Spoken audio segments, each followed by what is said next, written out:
हमारे chief justice साहब आजकल कह रहे हैं कि हर मज़हब वालों को आज़ादी होनी चाहिए अपने दीन की अशात के लिए, अपने दीन को आगे फैलाने के लिए।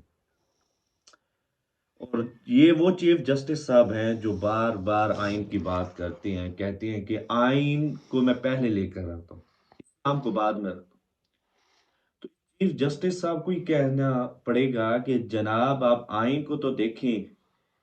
आइन में ही तो बताया गया कि कादियानी वो वाहिद मजहब है जो अपने दीन की तरवीज नहीं कर सकते, अपने दीन को आगे फैला नहीं सकते, दीन के अशात नहीं कर सकते। और फिर वो कहते हैं कि सारे मजाहिब को आज़ादी हासिल होनी चाहिए। तो जनाब हम कहते हैं, हमने कब कहा कि हिंदुओं को आज़ादी नहीं देनी चाहिए? दें आज़ादी, वो अपने दीन की तबलीग करें, अशात करें, सिखों को दें, तमाम मजाहिब को दें। और जितने हुकूक अकलियतों को पाकिस्तान में मिल रहे हैं शायद कहीं पर ना मिले हो। लेकिन कादियानियों के बारे में जनाब को मालूम होना चाहिए कि कादियानियत कोई मजहब नहीं है। कादियानियत तो इस्लाम पर डाका जनी का नाम है। जनाब को मालूम होना चाहिए कि कादियानियत कोई फिरका नहीं है। कादियानियत तो दहशत गर्दी का एक नाम है। जनाब को मालूम होना चाहिए कि कादियानियत का ताल्लुक किसी मजहब से भी नहीं है। और खुद कादियानियत जो है वो तो इस्लाम दुश्मनी के लिए बनाई गई है। और जनाब इमाम आजम ने आज से 1400 साल पहले बता दिया था कि जो बंदा नबूवत का ऐलान करे और जो उससे नबी होने का जो ऐलान कर रहा है, दावा कर रहा है, उससे प्रूफ मांगे, सबूत मांगे, वो भी दायरा इस्लाम से खारिज है। क्यों दायरा इस्लाम से खारिज है?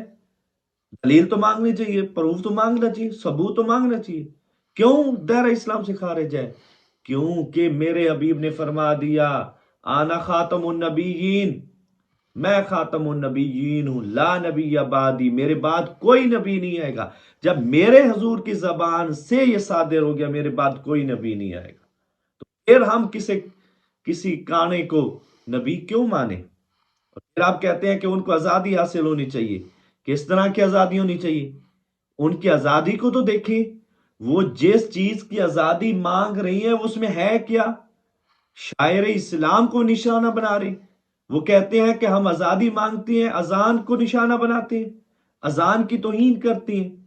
वो कहते हैं हम आजादी मांगती हैं, तो आजादी मांग कर वो हजूर अलैहिस्सलाम की तौहीन करते हैं और एक मजहब की तौहीन नहीं करते, बल्कि हजरत ईसा अलैहिस्सलाम की तौहीन करते हैं, ईसाइयत की तौहीन करते हैं, हजरत मूसा अलैहिस्सलाम की तौहीन करते हैं, यहूदियत की तौहीन करते हैं। और बल्कि वो हजरत अबू बकर सदीक, हजरत उमर फरूक, खुलाफाए राशिदीन और सहाबा इकराम की तौहीन करते हैं, 1,24,000 पैगंबरों की तौहीन करते हैं। इस चीज की वो आजादी हमसे मांगते हैं, क्या हम उस चीज की आजादी दे देते हैं? तो लिहाजा चीफ जस्टिस साहब को ये देखना चाहिए और उन लोगों को गौर करना चाहिए जो चंद रोज पहले इलेक्शन के लिए बड़े तैयार हो रहे थे और वो इतराज कर रहे थे तरीके लब्बैक पर कि ये नारा लगाते हैं हर वक्त ताजदार खत्म नबूवत का। हम भी खत्म नबूवत के मानने वाले, आओ दिखाओ खत्म नबूवत के मानने वाले। जिसको वोट दिया था कहते थे ये भी खत्म नबूवत का मानने वाले, हर कोई खत्म नबूवत का नारा लगा रहा था इलेक्शन कैंपेन में। हर कोई कहता था मैं खत्म नबूवत का मानने वाला हूं।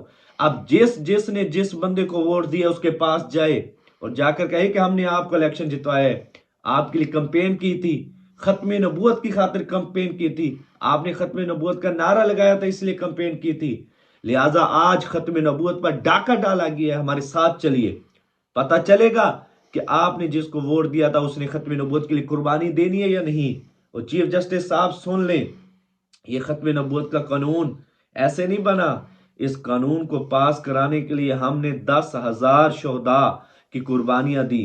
और याद रखें 10,000 तो क्या, अगर इसकी हिफाजत के लिए 10 लाख शहीद कराने पड़ जाएं तो हम पीछे हटने वाले नहीं हैं। और चीफ जस्टिस साहब, ये आपकी राय आपकी बरादरी का मसला नहीं है, आपके घर का मसला नहीं है, आपके बाप का मसला नहीं है कि आपकी राय ली जाएगी। ये हजूर अलैहिस्सलाम की खत्म नबूवत का मसला है और इसके लिए एक एक बच्चा तैयार है हमारा।